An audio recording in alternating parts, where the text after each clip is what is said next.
play this back from where the connection improved. Again, this is Governor Andy Beshear out of Kentucky giving an update on these deadly storms that have moved through his state and several other states. Here's the governor. To pre-position assets, some of which you've seen today. You've seen National Guard out in these communities helping, and other personnel that pitched in and will continue to. In addition, I invoke Kentucky's price gouging laws because we will not let people take advantage of our people, of these communities when they're down. I also signed a separate state of emergency related to pharmaceuticals. I talked to a man today who had helped his 94-year-old mom, who thankfully his older brother had driven in last night and got up in the middle of the night and carried her from the chair that she sleeps in right before a tree fell through that wall and would have taken her. She needs that emergency medication refilled. There's no way she's going to find her medication. And now they're going to be able to go and to get that done and to get it done easier. Earlier today, I spoke directly with Homeland Security Secretary Kristi Noem and officials at FEMA, including the current director. They vowed to help. They showed real empathy for our people. And my teams have also provided a situational report to the White House Office of Intergovernmental Affairs. Let me say that politics has no place in responding to natural disasters like this one. And for the two events that we've already had this year, we've seen a White House and a FEMA organization that has performed well and has done what we've asked. And just a little while ago, I made an official request for a federal disaster declaration. Before this briefing, I joined local officials that are here to get a look at one of our communities and the area surrounding this airport. I've now been governor for at least 14 federally declared disasters, 13 of them weather, and this is one of the worst. It's one of the worst in terms of the loss of human life. It's one of the worst in terms of damage, and it's tough to look at one home that doesn't have a shred left, and you know that person didn't make it, and then another home a block away that looks like it is completely untouched. But you know the folks that live in those homes were over helping their neighbors today. They were thanking God for their good fortune, but they were going to make sure to pay it forward by helping their fellow human being. And we can't know why we keep getting hit over and over and over. Kentucky has gotten knocked down more times than just about anybody. We've gotten up every single time. So my promise here today is the same as it was in Mayfield in 2021, in Dawson Springs in 2021, in Bremen in 2021, in all of our eastern Kentucky communities that got hit by flooding in 2022, and every single other natural disaster we've been through. The people who've been harmed are going to get our very best. We're going to fight for them. We're going to make sure that we have our state, our local, and our federal government and their programs available to them. I want to thank our heroic first responders from Kentucky Emergency Management, the Kentucky National Guard, the Kentucky State Police, Fish and Wildlife, Kentucky Transportation Cabinet, but I want to thank all the local first responders. I've talked to some amazing police officers that went around with me today that spent all last night pulling people out of houses, some of which who are no longer alive.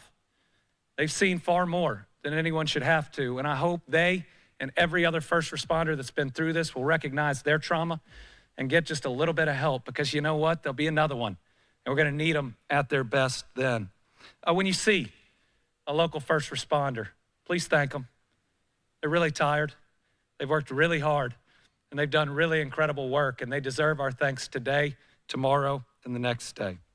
A couple of numbers. Right now, our power outages are down to 69,218, but those float. They float down when we get power back online. Sometimes they float up when you've got to turn off a certain amount of power to do a repair and to do it safely. At maximum, we had 172,711 outages, so think about the hard work our utilities do and always do after this.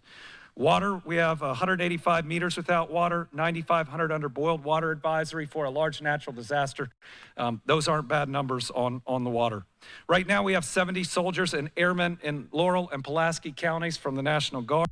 They're augmenting the Kentucky State Police that was out in force last night, doing really good work, and I want to thank, and we'll hear from the commissioner here in a minute.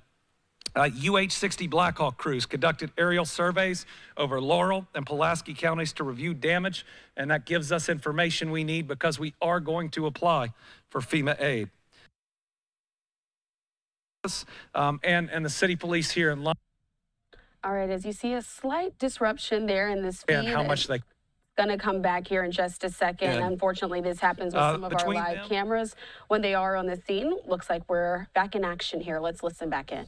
They've established a perimeter and roving patrols in most areas to prevent looting.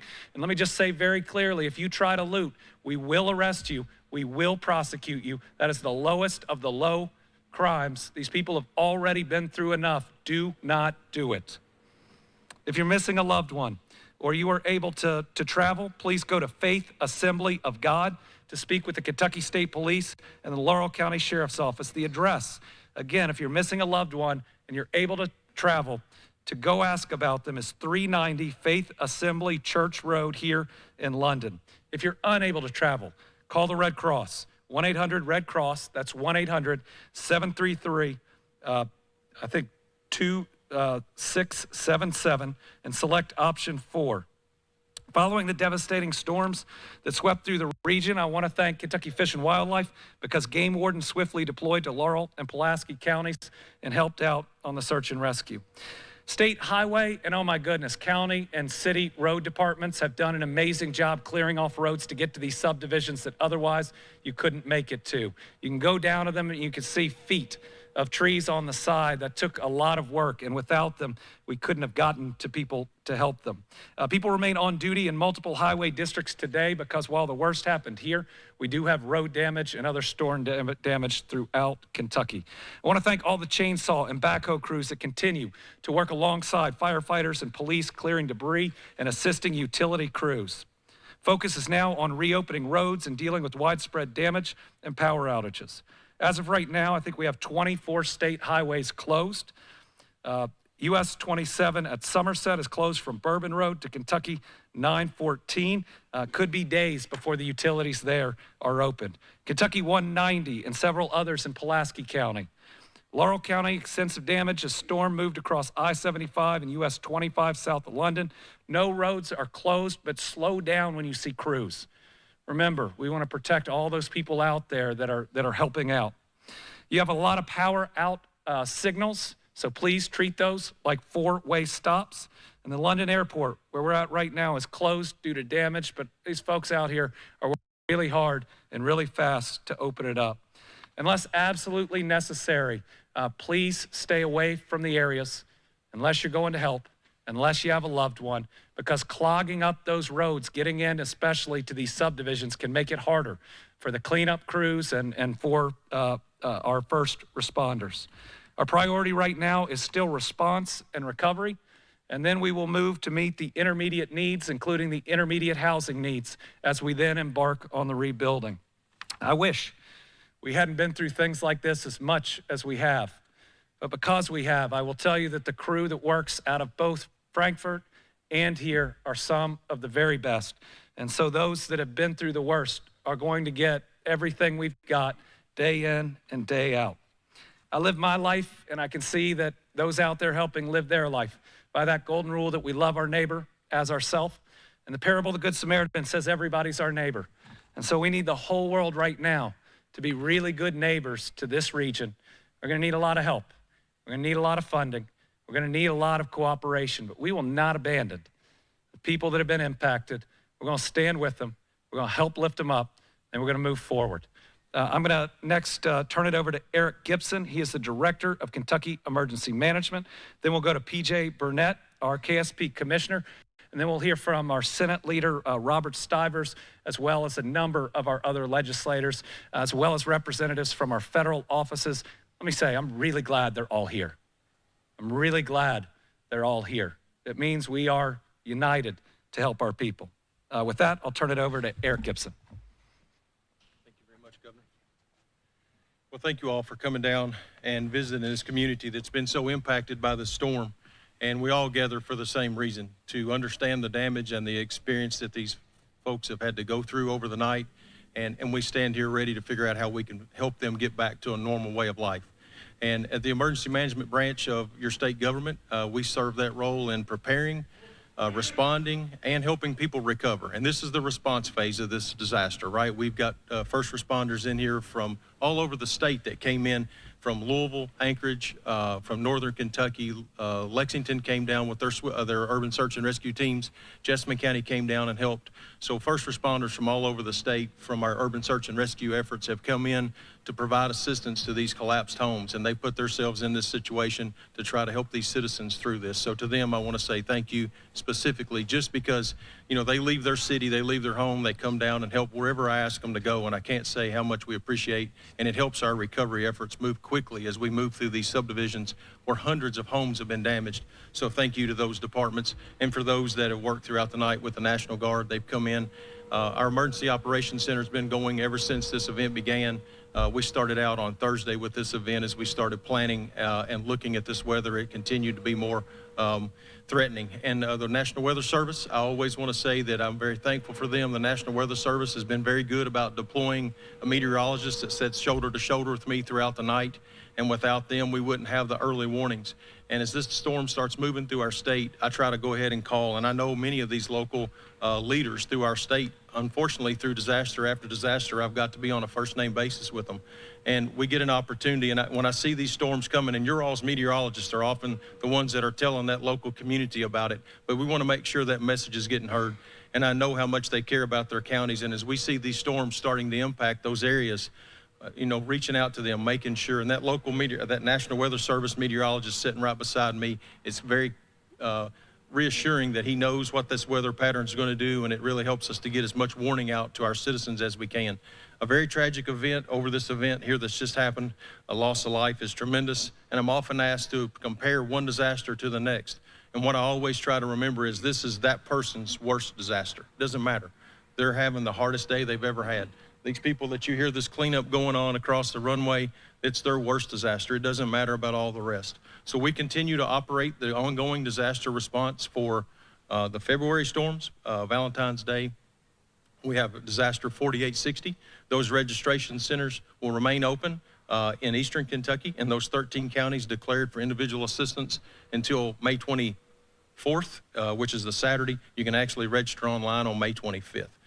Then we're opening our new disaster recovery centers for our April 2nd flooding. If you were watching last week, there were 24 new counties added to that disaster declaration. So those disaster recovery centers are opening across those 24 counties to supplement that first wave that was opened up. So we have that disaster that's going. And the reason I wanted to have an opportunity just to talk about this disaster that's just happened overnight, there is no disaster declaration in place yet. That has to be petitioned, signed by the president, requested by the governor, signed by the president. And as that comes open, there will be an application period for this particular disaster. But it's so important to know if you go in now and apply for this overnight storm on one of those old disasters, it will automatically create a denial letter. And that we don't want you to have that negative experience in dealing with our processes. And we understand that we want to help you now, but we have to wait till the order is signed. And we have very much had a lot of support from FEMA this year and the president.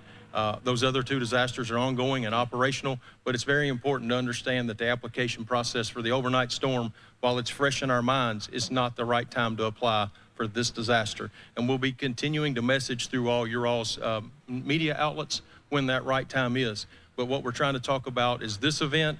We have the April 2nd event that application period is open for, and we still have a few days left on the previous disaster from back in February. It sounds like we have too many disasters, and I agree with you. It makes many long nights for our staff, for all the local leaders, and all the first responders across the state that have come to the aid of this community this time, Eastern Kentucky back in February, and all across the Commonwealth in the April event. So thank you to all the first responders. There's no way I could thank everyone that I've talked to in the last 24 hours that have come to the aid of our citizens, but they know who they are, and I really appreciate the work that they've done. And I really like to say that the TV stations that are continuing to run this weather when it's this ominous and it just continues to be threatening of our citizens, thank you all for spreading that message. Thank you all very much. I got the last piece of information I've been waiting for, which is the first release of the demographic information on those we've lost. Someone read through this. In Pulaski, we lost a woman. We do not have her age. And then the other 17 are here in Laurel. A 67-year-old woman, 73-year-old man, 65-year-old woman, 71-year-old man. We've got another man whose age we don't have, 67-year-old woman, 73-year-old woman, 51-year-old woman, 63-year-old man, 74-year-old woman, 68-year-old woman, 69-year-old woman, 76-year-old male, 73-year-old woman, another man that we do not have the age for, a 25-year-old man, and a 48-year-old woman. Commissioner? Thank you. Here we are in Kentucky tackling another significant natural disaster. But first, I want to thank the troopers, officers, telecommunicators, and other support staff of KSP for their efforts in working through last night. You know, they have worked relentlessly since this occurred, as long as our other partners here in Laurel County. You know, with that, some of them has worked so many hours that we had to come in as leadership and make them go home because they did not want to leave trying to help their citizens in Pulaski and Laurel counties. But with that, there were some things last night that occurred that were just unimaginable to most of us. But our troopers, officers, deputies, last night they were picking up severely injured individuals, carrying them into their cruisers and taking them to the hospital because EMS was overwhelmed with all that. Those are the things that law enforcement do outside of just regular law enforcement functions. But with that, us sending them home, we brought in troopers and officers from across the state, from across our 16 posts to be able to augment and help here and support our citizens in Laurel and Pulaski counties. But we couldn't do it alone. Working with the Laurel County Sheriff's Office, London Police Department, National Guard, and all the other entities within Laurel County has just been phenomenal. And those partnerships is how we've been able to work through these issues. But now, our primary focus, I just want to reiterate what Governor Beshear said, looting. We're going to be focusing our efforts together, collaboratively, bringing people in and patrolling these affected neighborhoods. And we are going to vigorously enforce anyone that may be caught looting. Also, things that let you know is that the First Baptist Church has contacted us on 5th Street in London, and they are offering shelter for those that were displaced by the tornadoes. We would also ask that continue, like with 911, only call 911 if you have an emergency. Just don't overwhelm our 911 emergency services. And also, for any timely updates, if you would, look at our KSP web pages, and we'll have timely updates for you on that. Thank you.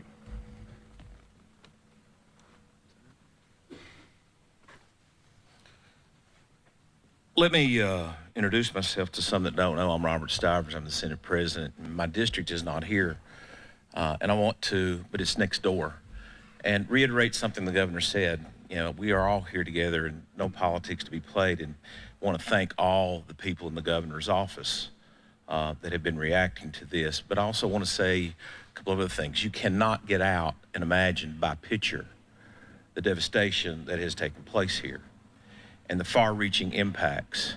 As the commissioner was saying, and Mr. Gibson was saying, a lot of cooperation.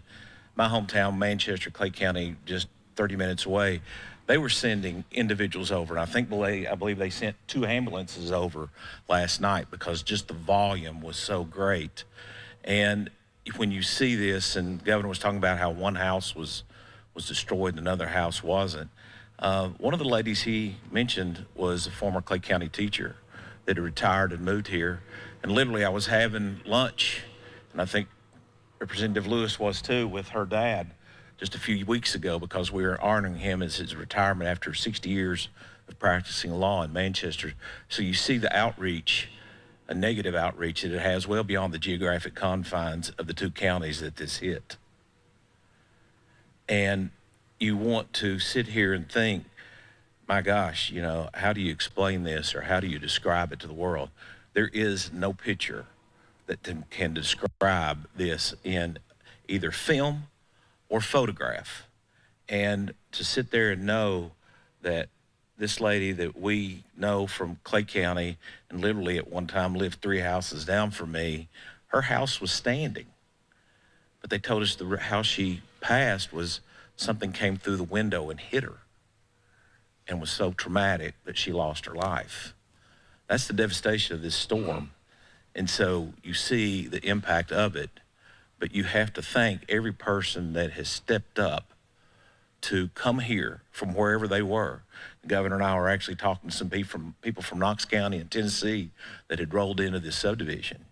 And the other thing I want to say about this, yes, I live in Clay County, but for 18 years I lived here in London, only minutes away from where this hit and had the most damage. Lived on the first house as you come across the interstate bridge on 363. So it's particularly touching to me because that's where I rode my bicycles. That's where I know people who I went to school with at Sublimity Elementary that is literally over through these trees. But my parents moved back to Manchester, so it's, even though not my area, even though not something, I'm here today to support people I knew, I grew up with in the community that has been part of this area, and even to show that it reaches well beyond this community and touches people who have come here from Leslie County and Perry County and Clay County and Harlan County. It's a tragic day, but I want to thank all the people who have helped to try to work with the people and move the people to safety, and that are going to be here for weeks and months. And I want to say this, and the governor knows this. We've talked about it. Whatever the needs are from a financial standpoint, the General Assembly, and I've talked to many of my colleagues, actually we were on the text chain this morning with all 31 of the colleagues in my caucus, saying we were ready, willing, and able to do whatever necessary financially from the legislature to aid and assist in the recovery of this region. So to the governor and the group, thank you. But on this day, pray for all the people who have been adversely impacted.